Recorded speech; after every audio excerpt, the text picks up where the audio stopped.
Garden with Joey and Holly radio show. Happy that you've chose us to spend a little time with. Holly, let's go to the hotline and bring in our guest for this week.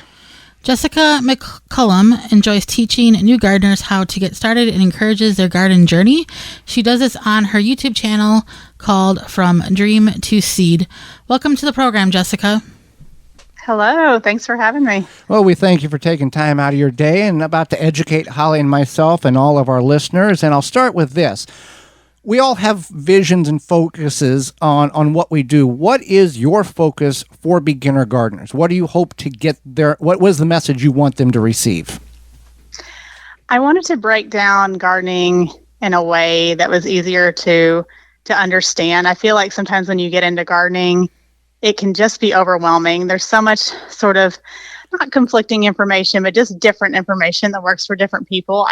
Sometimes I feel like, you just got to get the seed in the ground. And that's kind of where the name of my channel comes from. So I wanted to break it down in a way that was more accessible, that wasn't so overwhelming to the brand new beginner gardener. And we see this, and you're in the same field that we are.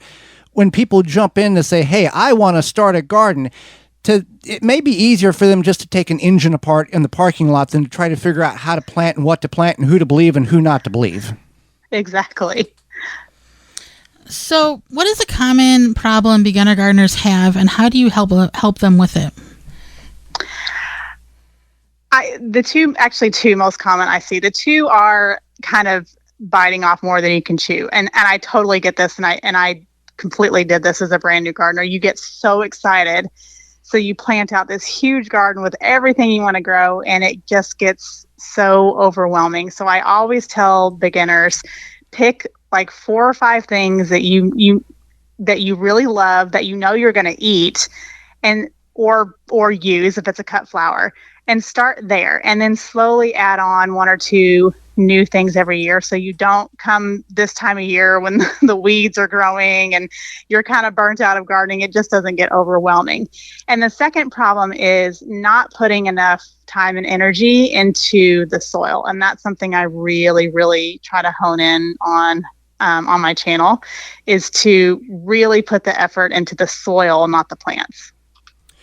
And that's the thing. People, fertilizer, let's feed the plant. Mm-hmm. No, you got to feed the soil to feed the plant. And that's what big ag industry does. They feed the plant. The soil is just a medium for the plant to grow in. We're trying to have a sustainable system here, not something that we keep pumping chemicals in order to get something to grow. Yeah, definitely. So you have a YouTube channel, and you have a lot of information there. Can you tell us about your YouTube channel, what people can expect, and what it's all about?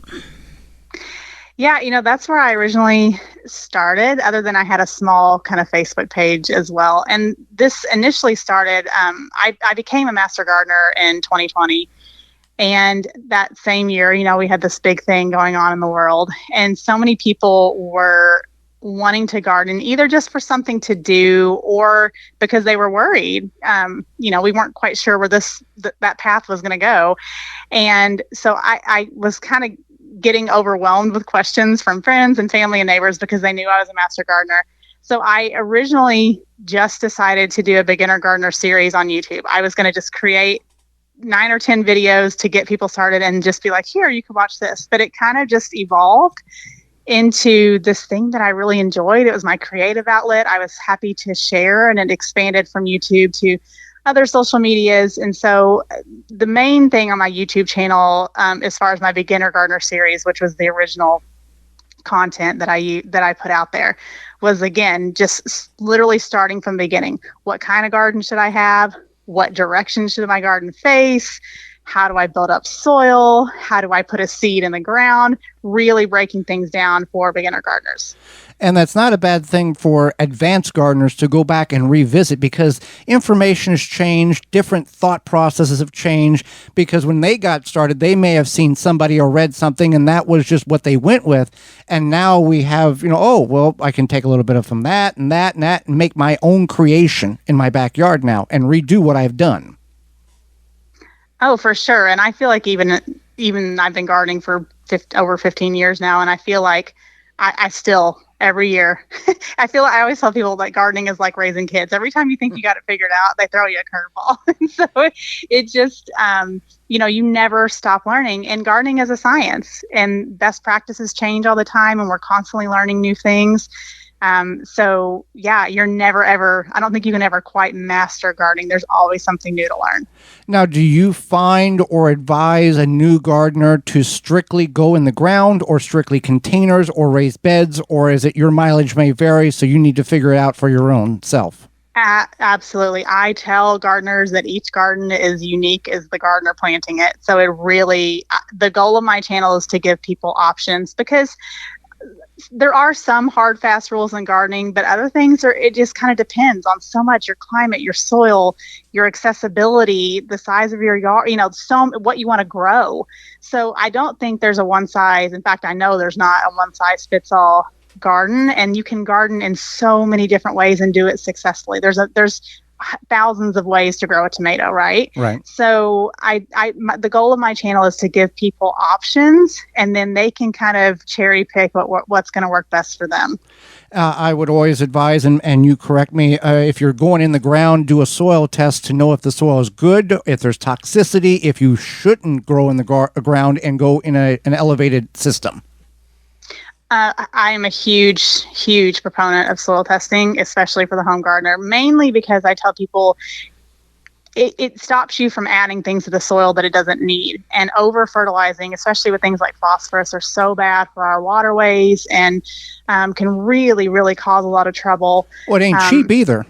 Why add more stuff and spend more money than you don't have to? Right. Yeah. And so it's, and if you're going to grow a specialty crop, say like a blueberry, then you're going to need to know, you can't expect to stick certain plants in the ground and expect them to thrive. So I'm a huge proponent of soil testing. I think it really is just a wealth of knowledge. It is intimidating for beginner gardeners, and I completely understand that. And it's not hugely accessible to everyone, but there are ways to get it to do it. And and I think I'm a huge fan of soil testing. It just tells you so much. Well worth the money to know what you're doing.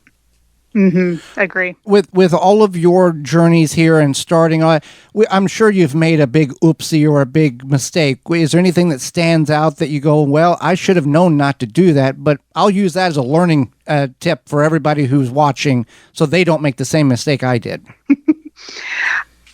I tell people, if I know how to grow something, it's because I killed it the first 5 or 6 times. I think we all just kind of learn. I think the consistent thing that I still do to this day, I'm much better at it. I tend to, the biggest thing I used to do was I would put my seedlings out too early. Where I live, they always say it was Derby Day. I live near in the Ohio Valley. So everyone would say, oh, Derby Day, Derby Day. And then when I became a master gardener, and they were like, no, it's actually a week later. And I was like, oh, it's fine. And I lost so many of my seedlings one year because we had a late frost, and I continued to just, oh, it'll be fine. So it took me a good 3 years to finally be like, okay, I just need to wait and stop, stop ruining my seedlings I've spent weeks on.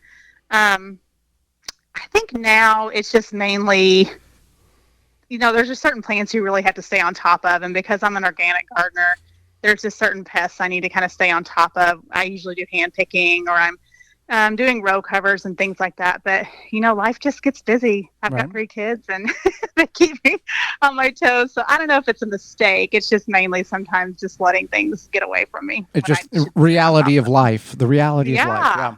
Yeah. So what is the best or most memorable advice you got as a beginner gardener? I would say what I'm teaching now, and that's to feed the soil, not your plants. That was something when I went into my master gardener certification, I was just a veggie gardener. I didn't realize that gardens are like an ecosystem, and it's living, breathing kind of thing. And so once I realized the importance of soil health and how to really feed that soil and help it to be a living, thriving kind of ecosystem in and of itself, it completely changed my garden. The the health of my plants just skyrocketed after I really started putting time into composting, time into rotating my crops, time into adding organic matter. Just really, really made such a huge difference. So I would definitely say taking care of that soil, number one, most important thing in a garden. Absolutely. Well, we really appreciate the time you've offered us here and educating Holly and myself and all of our listeners. How can people find out more about you? How can they find your channel, and where are you located on the World Wide Web? I am on YouTube. I am on Facebook, Instagram, Pinterest, and TikTok under my handle From Dream to Seed. And that's pretty much where you can find me. Absolutely. Well, we greatly appreciate the time you've offered us and the information you've shared. We thank you very much for that. Thank you. I loved being here. Thanks for having me. Absolutely.